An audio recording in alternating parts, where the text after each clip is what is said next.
শিক্ষার্থী সকলকেই আমার চ্যানেলে অভিনন্দন। আজকে যে কথাগুলো বলছি অবশ্যই প্রথম থেকে শেষ পর্যন্ত শুনবে। অবশ্যই কথাগুলির মধ্যে অনেক বিষয় লুকিয়ে রয়েছে যেগুলো মনে হয়েছে প্রত্যেক এনআইএস ডিএলএড শিক্ষার্থীদের জানা দরকার। তাই ভিডিওতে যারা একদমই নতুন তারা অবশ্যই চ্যানেলটিকে সাবস্ক্রাইব করে রাখবে, কেননা এনআইএস ডিএলএড ও প্রাইমারি সংক্রান্ত সমস্ত ধরনের তথ্য এই চ্যানেলের মধ্যে পাওয়া যায়। তো যে বিষয় বা যে বিষয়গুলো নিয়ে আজকের আলোচনা সেটা হচ্ছে এনসিটি ও এমএসআরডি যে প্রেস কনফারেন্স হয়েছিল, সেখানে এনআইএস ডিএলএডদের কি বলেছিল, উত্তরপ্রদেশে এনআইএস ডিএলএড শিক্ষার্থীদের কি অবস্থা, সুপ্রিম কোর্টে বিশ্বনাথ স্যারের যে রিভিউ পিটিশন চলছে তার কি বর্তমান প্রেক্ষাপট চলছে বা বর্তমানে কোন জায়গায় দাঁড়িয়ে রয়েছে, সেই বিষয় নিয়ে আজকের আলোচনা। প্রথম বিষয়, এনসিটি অ্যান্ড এমএসআরডি যে প্রেস কনফারেন্স করেছিল সেখানে যে সমস্ত বিষয়গুলো উপস্থাপন করেছিল সেগুলো বলবো। প্রেস কনফারেন্সে প্রথম যে বিষয়, যে তারা দেখেছিল যে শুধু সার্টিফিকেট বা ডিগ্রি থাকলেই হবে না, পড়াশোনায় শিক্ষার্থীরা ভালো হলেই হবে না, তাদের প্রশিক্ষণ দরকার যাতে করে ভালো কোয়ালিটি এডুকেশান দেওয়া যায়। সেই জন্য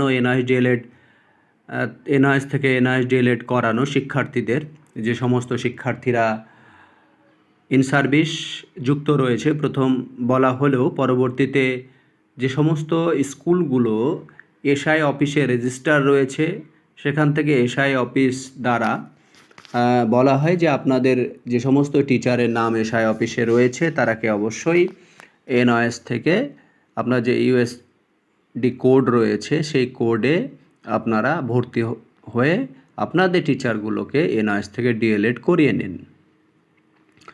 তো এই অনুযায়ী এনসিটি বা এমএচআরডির যে পদক্ষেপ, সে পদক্ষেপকে অবশ্যই সাধুবাদ জানাই, যে পুরো ভারতবর্ষ জুড়ে শিক্ষার্থীদের প্রশিক্ষণ দেওয়ার যে কর্মসূচি ন্যূনতম মূল্যে, সেটা অভাবনীয় এক ভাবনা, সেটাকে কুর্নিশ জানাই। কিন্তু সেখানে কনফারেন্সে এও বলা হয় যে আসলে 17-19 যে সেশন ছিল সে সেশন কিন্তু 2 ইয়ার্স কমপ্লিট হচ্ছিল না। সেখানে হয়তো যে টাইমটা সেটা হয়তো বাড়ানোর কথা ছিল, যে হয়তো আরও কিছু বাড়বে, কিন্তু সেখানে আমাদের সরকার, যে নরেন্দ্র মোদী আমাদের প্রধানমন্ত্রী রয়েছেন, তিনি বলেছেন যে না, 2 ইয়ার্সের মধ্যেই পুরো এইটা কমপ্লিট করাতে হবে।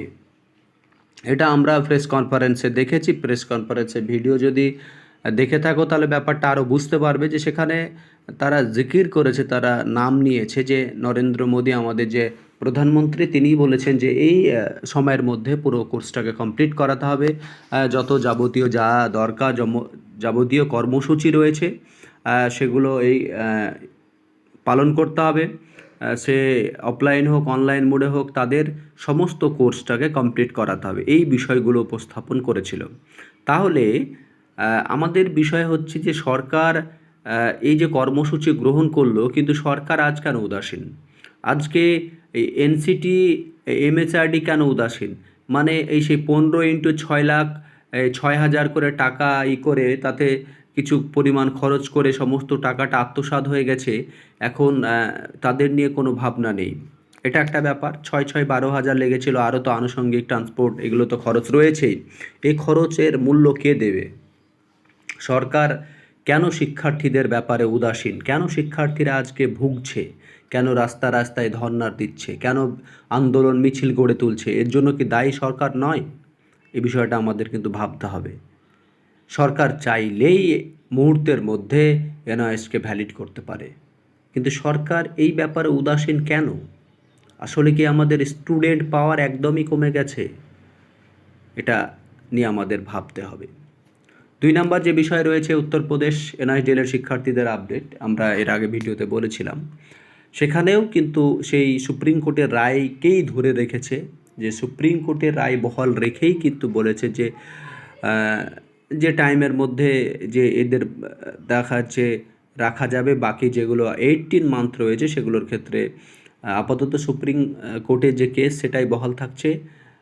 এবার পরবর্তীতে দেখা যায় ভোটের পরে ফর্ম ছাড়ার কথা রয়েছে উত্তরপ্রদেশে, সেখানে এনআইডিএলের শিক্ষার্থীদের অংশগ্রহণের সুযোগ দেওয়া হচ্ছে কিনা সেটা একটা বলা বাহুল্য।